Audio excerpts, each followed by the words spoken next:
मेरे अंदर सेक्स की बहुत तीव्र इच्छा होती है और इससे मुझे शर्मिंदगी भी महसूस होती है। मैं इससे कैसे बाहर आऊं? आपका अस्तित्व, आप असल में एक सेक्स से फैलने वाली बीमारी हैं, पता है?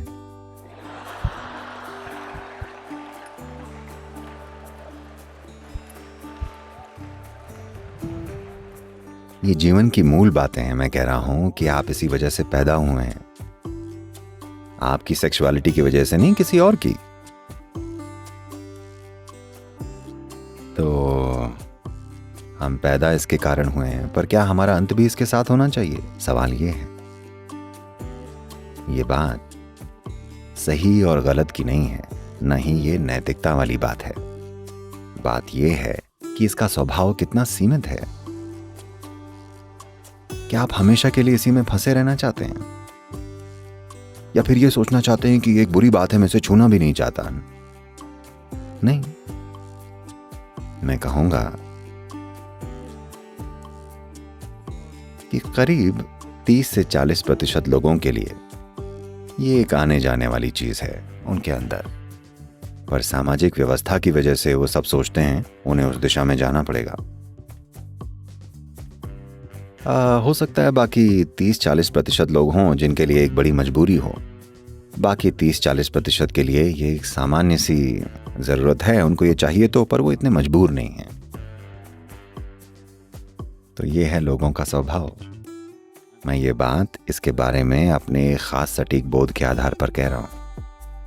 ऐसा नहीं है कि सब लोग इसमें हर वक्त लिप्त रहते हैं, पर आज की तारीख में समाज उन्हें इस तरह से ढाल रहा है कि अगर आप वैसे नहीं हैं तो आप नॉर्मल नहीं हैं। तो असल में आपके कहने का मतलब ये है कि पुराने समय के योगी नॉर्मल नहीं थे, गौतम बुद्ध नॉर्मल नहीं थे, कोई नॉर्मल नहीं था, सिर्फ उनको छोड़कर जो अश्लील वेबसाइटों पर होते हैं, कोई नॉर्मल नहीं है। नहीं, ये फिजिकलिटी या भौतिकता का एक बहुत बढ़ा चढ़ा स्वरूप है। There is a physical body. It has come into existence only because of somebody's sexuality, isn't it? ये जो भौतिक शरीर है, ये केवल किसी की सेक्सुअलिटी की वजह से अस्तित्व में आया है कि नहीं? सेक्स का शरीर के एक मूल स्वभाव में होना एक बात है, पर उसका आपके दिमाग में घर कर जाना दूसरी बात है। वो इसलिए हो रहा है क्योंकि आपके आसपास एक खास तरह का कल्चर है। ये इसलिए भी हो रहा है क्योंकि किसी ने आपको कह दिया ये पाप है, आपको इसके बारे में सोचना भी नहीं चाहिए। ये बस इतना है कि इसके लिए कुछ सभ्य तरीके होते हैं, जिसके लिए हमने सामाजिक संस्थान बनाए हैं, कमिटमेंट यानी प्रतिबद्धता का एक खास स्तर बनाया है।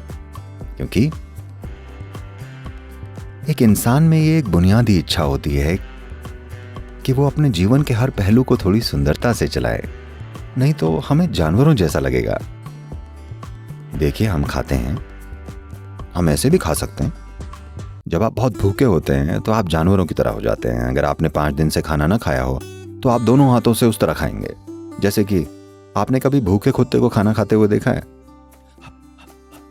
उस तरह से इंसान भी वैसा ही व्यवहार करेगा अगर उसकी जरूरत उस तरह की हो जाएगी।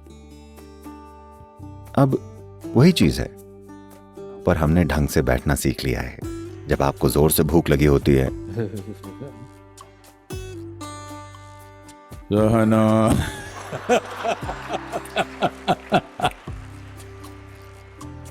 कोई ब्रह्मचारी होंगे जो आपको अपने फेफड़ों की ताकत दिखा रहे होंगे।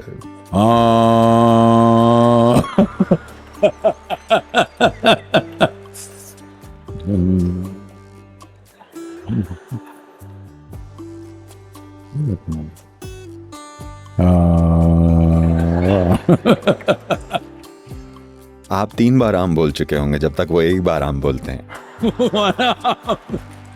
आम आम आम। क्योंकि जब आपको किसी चीज की बहुत जरूरत लगती है, तब अगर आप बस 2 मिनट रुक जाएं, तो आप देखेंगे कि जो मजबूरी में हो रहा था वो जागरूकता में होगा। खाना, सेक्स, नींद और मृत्यु, ये 4 चीजें हैं जो मजबूर करने वाली हैं। एक मनुष्य जीवन के इन पहलुओं को भी जागरूकता से अंजाम देकर अपने आप को जानवरों से अलग साबित कर सकता है। सिर्फ तभी तो।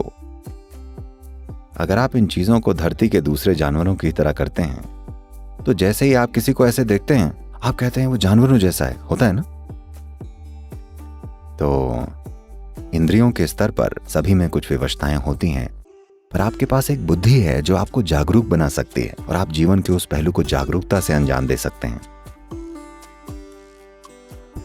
अगर ऐसा नहीं हुआ तो आपको आए दिन बलात्कार, वहशीपन और वैसी घटनाओं के बारे में सुनने को मिलता है।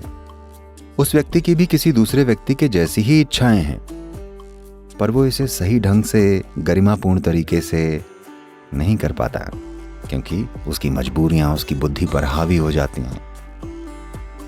तो पहली बात ये कि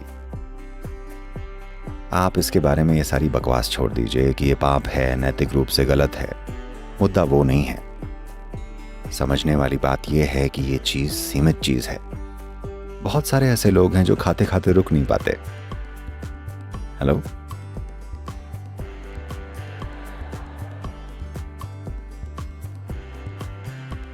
खाना खाने के बारे में एक अच्छी बात यह है कि अगर आप खाते खाते रुक नहीं पा रहे हैं तो सबको एकदम से पता चल जाता है, उनको भी जिन्होंने आपको खाते हुए देखा भी नहीं था। ऐसा ही कुछ लोगों के साथ सेक्सुअलिटी के लिए भी है। कुछ लोग होते हैं जो कहीं भी सो जाते हैं। सत्संग एक अच्छी जगह होती है।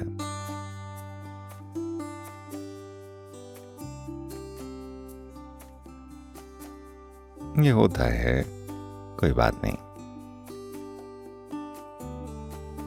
तो यही मूलभूत चीज है। ये मूलभूत प्रवृत्तियां जो हमारे शरीरों के अंदर हैं, यानी खाना, सेक्स, सोना व मृत्यु। जब आप इन चारों चीजों को जागरूकता से अंजाम देते हैं, सिर्फ तभी आप मनुष्य होते हैं। मृत्यु को भी मैं कह रहा हूं, तभी आप सही मायने में मनुष्य होते हैं। नहीं तो आप एक क्रमिक विकास की गलती हैं। तो मैं क्या कर सकता हूं सद्गुरु, ये तो क्रमिक विकास है। नहीं, यही तो असली बात है। एक बार जब आप मनुष्य बन गए तो क्रमिक विकास या एवोल्यूशन आपकी मर्जी से होता है। क्या आप विकसित होंगे या नहीं। जब आप बंदर थे, आपने मनुष्य बनना चुना नहीं था, पर एक बार आप मनुष्य बन गए तो आप किस तरह के मनुष्य बनना चाहेंगे, यह आपका चुनाव है। मजबूरी भरे किसी क्षण में आपको लग सकता है कि आपके पास कोई चारा नहीं है। नहीं, आपके पास चुनाव है। आपने बस अभी उन चुनावों का इस्तेमाल करना नहीं सीखा है। प्रवृत्तियां आप भी हैं, पर आप उन्हें चुन सकते हैं, मजबूर होकर नहीं। यही वो अंतर है। आप सभी सेक्स की वजह से पैदा हुए हैं, पर क्या आपको इसी के लिए अपना सारा जीवन जीना चाहिए? ये एक चुनाव है। ये एक चुनाव है। ये आपके शरीर का एक अंश है। ये पूरा सब कुछ नहीं है। आप जो हैं ये उसका एक अंश भर है। ये वो सब कुछ नहीं है जिसे आप मैं कहते हैं। बुनियादी रूप से ये एक लालसा है। जिसकी हम लालसा रखते हैं उसे रूपांतरित किया जा सकता है ना। जब आप एक बच्चे थे आपको पेपरमिंट की लालसा थी। अब आप बड़े हुए तो किसी और चीज की लालसा होती है। अभी आप नवयुवा हैं तो किसी और चीज की लालसा है। पर ये लालसाएं बदलती रहती हैं, है कि नहीं? This longing, will it change by the compulsions of time or will it change? ये लालसाएं क्या ये समय की मजबूरियों से बदलेंगी या फिर ये बदलेंगी आपके चुनने से, सचेतन चुनाव से? ऐसा नहीं है कि आपको ये छोड़ना पड़ेगा, आपको वो छोड़ना पड़ेगा, आपको ऐसा बनना चाहिए, वैसा बनना चाहिए। उसके भी तरीके हैं ताकि जो इनसे ऊपर उठना चाहते हैं वो ऊपर उठ जाएं। ये कुछ छोड़ना नहीं है। अगर आप ऊपर उठ जाएं तो आप सबसे मुक्त हैं। पर सबसे जरूरी बात यह है कि जब आप वो कर भी रहे होते हैं तो क्या ये जागरूक चुनाव है या आप एक मजबूर जानवर हैं? यही जरूरी, क्योंकि एक मनुष्य और जानवर में बुनियादी फर्क है उनकी जीवन के प्रति प्रतिक्रिया।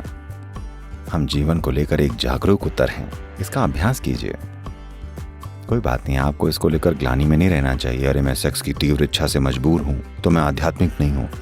आप तीव्र हैं तो आप इसको आध्यात्मिक प्रोसेस बना सकते हैं, बजाय इसके कि आपको चलाए। अगर आप चलाने वाले बन जाएं तो यही आध्यात्मिक प्रक्रिया है। क्या आप चाहते हैं आपको कोई चीज चलाए या आप चलाने वाले बनना चाहेंगे? अगर चलाने वाले आप हैं तो यही आध्यात्मिक प्रक्रिया है। इसका